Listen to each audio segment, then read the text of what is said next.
The Galactic Convention Center on Theta Prime hummed with the voices of 1,000 species.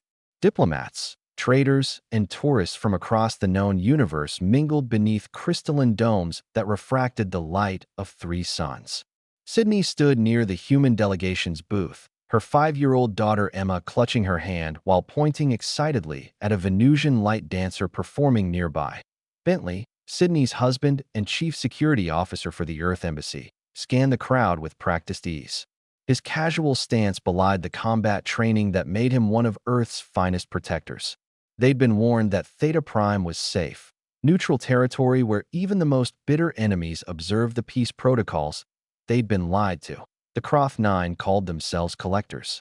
6-limbed insectoids with an appetite for exotic specimens, they operated in the shadows of civilized space. Their kind had been banned from most systems, but the convention's open-door policy gave them access they normally wouldn't have. And the Croth Nine had a particular fascination with one species: humans, human children, specifically. So rare in the galaxy. So valuable that Emma's laugh echoed across the marble floor as the light dancer created a butterfly from pure energy. Sydney smiled, relaxing for the first time in weeks. The negotiations had gone well. Perhaps Earth's integration into galactic society wouldn't be so. The shriek of alarms never came. One moment, Emma stood beside Sydney.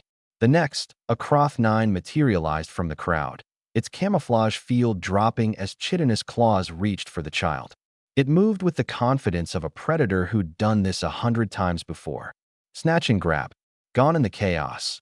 But it made one critical error. It touched the cage. The Croth Nine's claw wrapped around Emma's arm.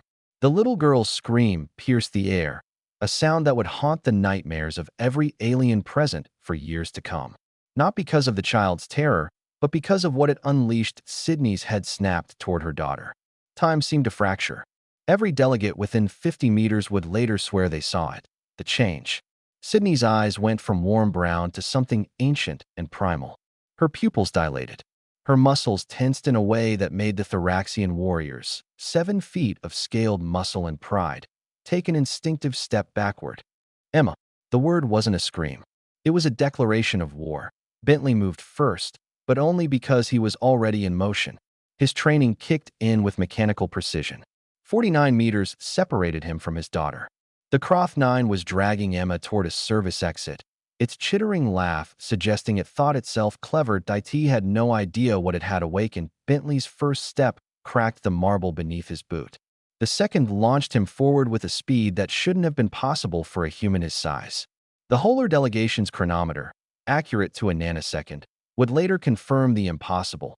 Bentley crossed 49 meters in 1.8 seconds, and Sydney was faster as she'd been standing 5 meters closer.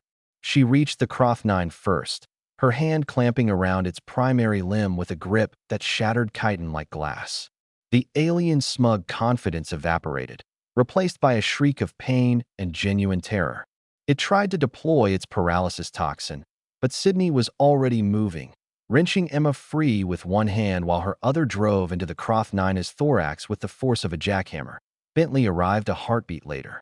To the gathered aliens, it looked almost slow, a casual jog compared to his initial burst of speed. But his fist connected with the Croth Nine's head with a sound like a thunderclap. The Kidnapper crumpled, its exoskeleton cracked, its consciousness fled. The entire encounter lasted 3.2 seconds. The silence that followed was deafening. Sydney held Emma close, the child sobbing into her mother's shoulder, but unharmed. Bentley stood over the broken form of the Croth Nine, his chest heaving, his eyes scanning for additional threats. Around them, the crowd had frozen, hundreds of beings from dozens of species, all staring in shocked disbelief. The Ventrellian ambassador, a being known for its unflappable demeanor, spoke first. Its translator barely functioned, the words coming out strangled. Impossible. The human, the chronometer, must be malfunctioning. Nothing moves that fast without enhancement. But the Thoraxian warrior chief, a veteran of 1,000 battles, shook his massive head. Not impossible. Instinct. We have legends of such things. The Berserker Fury. The Mother's Wrath. He looked at Sydney with something approaching reverence. We thought they were myths. The head of station security, a chrome carapace Stellarian, approached cautiously. The Croth Nine will be detained, and tried for attempted kidnapping. But I must ask, how did you move so fast? Bentley finally spoke, his voice still rough with adrenaline. You don't have children, do you? My species reproduces through spore colonies. We do not have cubs. Sydney looked up, her eyes still carrying that primal edge. Emma clung to her, small hands fisted in her mother's shirt. Then you can't understand. You touched our cub. You threatened our child. She paused, and her next words became legendary in the diplomatic corps. You're lucky we're civilized now. 1,000 years ago, we would have burned your entire hive to ash for this. The Stellarian's antennae quivered. The speed, adrenaline, Bentley said simply. Evolutionary adaptation. When our young are threatened, our bodies dump chemicals into our bloodstream. Heart rate doubles. Pain receptors shut down. Strength increases by factors we can't even measure. Time seems to slow down. He looked down at the unconscious Croth 9. 50 meters in 2 seconds? That's not even our limit. That's just what you saw. Made it look slow, Sydney added, a grim smile touching her lips. We were being careful. Didn't want to hurt anyone else in the crowd. The implications rippled through the gathered species. Humans, these seemingly fragile, short-lived creatures, carried within them a biological weapon that activated when their young were threatened. No technology, no enhancements, just raw, evolutionary fury honed by millions of years of protecting their cubs. The Croth 9 never attempted to capture another human child. The incident was entered into the Galactic Registry as Case File 7749, Advise Extreme Caution, Human Parental Response. The footnotes were simple but clear. Do not threaten human offspring. Do not touch human children without explicit permission. The consequences are immediate and overwhelming. Because while the galaxy had many warriors, many predators, many dangerous species, only humans had perfected the art of going from zero to apocalyptic in the time it took to blink.